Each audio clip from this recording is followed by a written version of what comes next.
Hey, what's up, y'all? Vampire Dracul back again. In today's video, we're going to give some commentary and my thoughts on the PS5 teardown video that was recently released direct from Sony. So we have this gentleman back here that's basically going to rip this thing apart down to the motherboard and tear it out, and we'll show you everything we need there. Looks like you need a few screwdrivers. Looks like a Phillips head, probably a star head, whatnot, but you got the USB Type C port here for up to 10 gigabytes, and your Type A high speed right above that. On the back here, you got two more Type A USB 3 ports up to 10 gigabytes. You got your LAN port and your HDMI. The biggest thing that's missing off of this is the optical cable. So if you have like old headsets that require the optical cable, you might need to get a new Air headset, or you might need to get an HDMI splitter that has an optical on it. You can find those on eBay and Amazon and whatnot for like 30-50 bucks. So that might be an option there. So what we're doing here is they're going to remove the bottom of the stand. It has a kind of a hidden compartment here and whatnot to move it around. So you can have it vertical or horizontal. You can see all the vents on the bottom there. So that comes off with just one simple screw.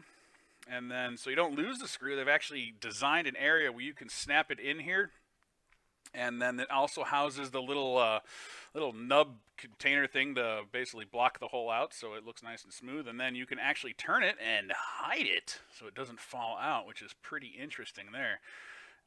And then to get it to basically sit on its bottom there, you snap it to the back here, and then it can sit horizontally. Let me know in the comments below if you plan on mounting your PlayStation horizontally or vertically. Now, this is a really cool thing. Looks like these face plates, or the top and the bottom, whatever plates you want to call it, just simply slide off, kind of like the old PS3 did. The big fat one, you could just slide the top off there. So one, you can customize that. Two, there could be third parties coming out with customizable options for this. So that'd be pretty cool. Let me know in the comments section below if you decide to do any artwork or customize this, or you have any plans for customizing those tops. Here we're seeing the fan, which is I think a 120 millimeter basically hamster wheel on here. And then there's a whole bunch of screws here. So basically, I mean, it's going to be really easy to open this thing up and blow out the fan with a compressor. As you know, it's going to just suck in dirt like a vacuum.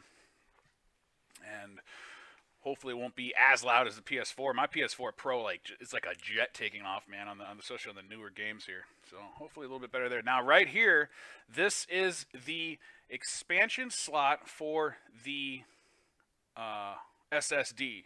So the SSD, as you'll see a little bit here in the video, is actually soldered to the board. There's just SSD chips, memory chips, basically on the board. So that's not replaceable. The 865 gigabytes or whatever comes with it.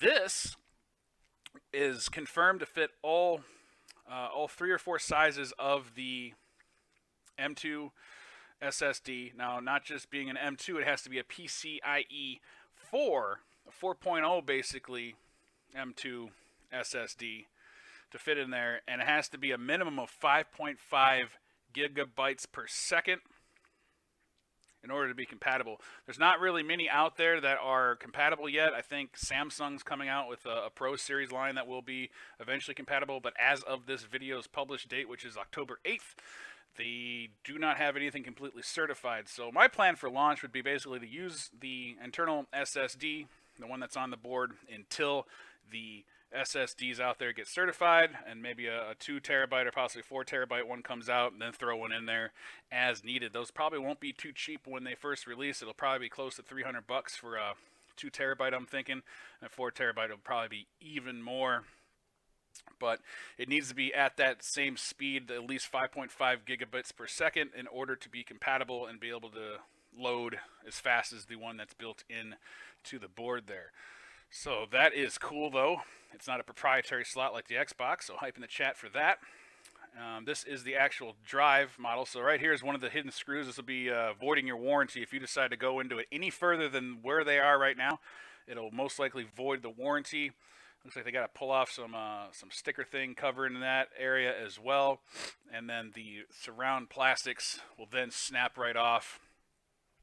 Possibility there of customizing the colors of the fans, the vents there. So here's the top of the fan coming out, and it just comes right out.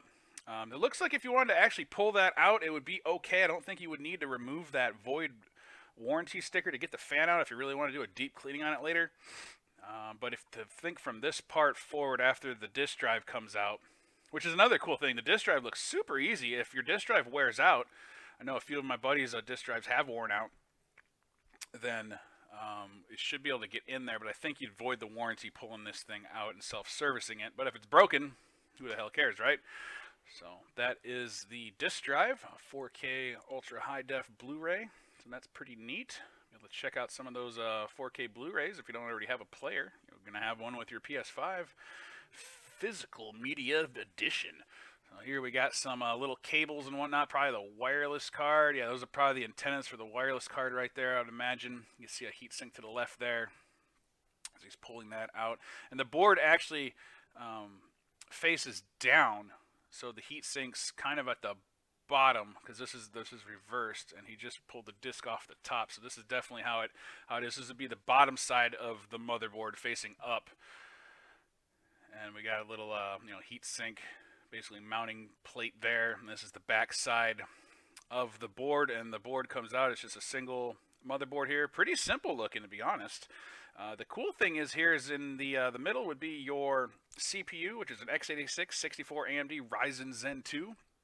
And you can see up here closer is the RDNA 2-based graphics engine from AMD. That's right there, kind of in the middle there.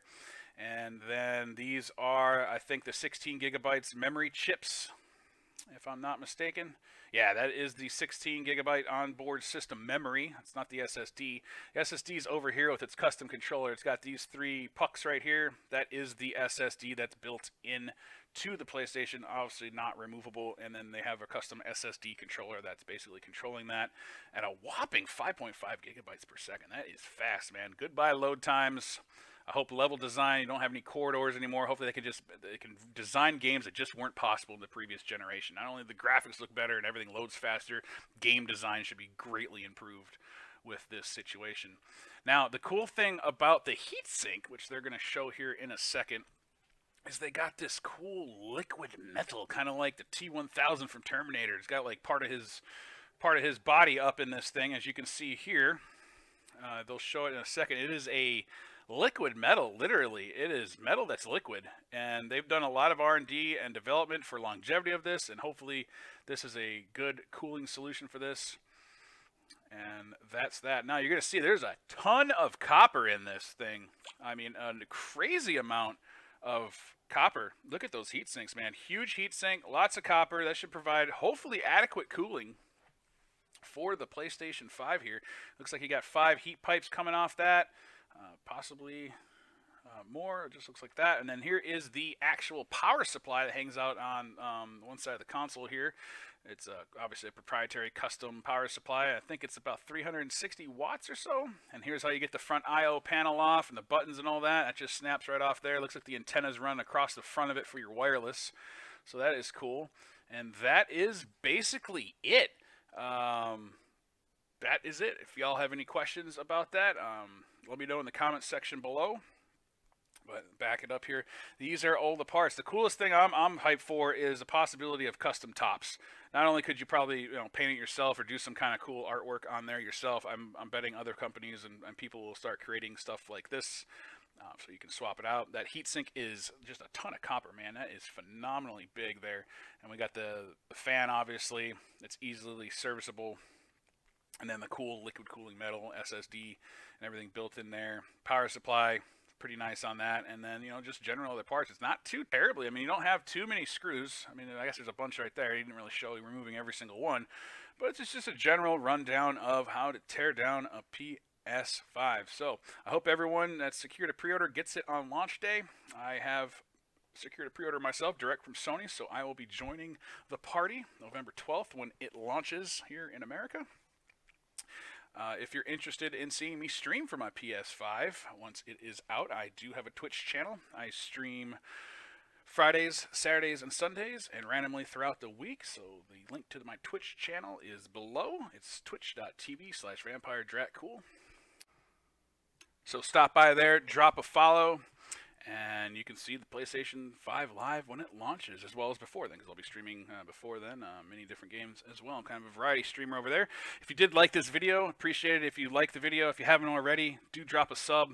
trying to get to 1,000 subs by the end of this year, and I think with your help, we can definitely achieve that. We're pretty close. We're about at 750 right now. So hype for that, and ding the bell if you want to get notifications of when we go live. So, what do you think about this whole teardown? What do you think about the expandable SSDs? What do you think about the possible customization of the lids and things like that, and possibly the vents and stuff? Let me know that in the comment section below. And until next time, keep it real.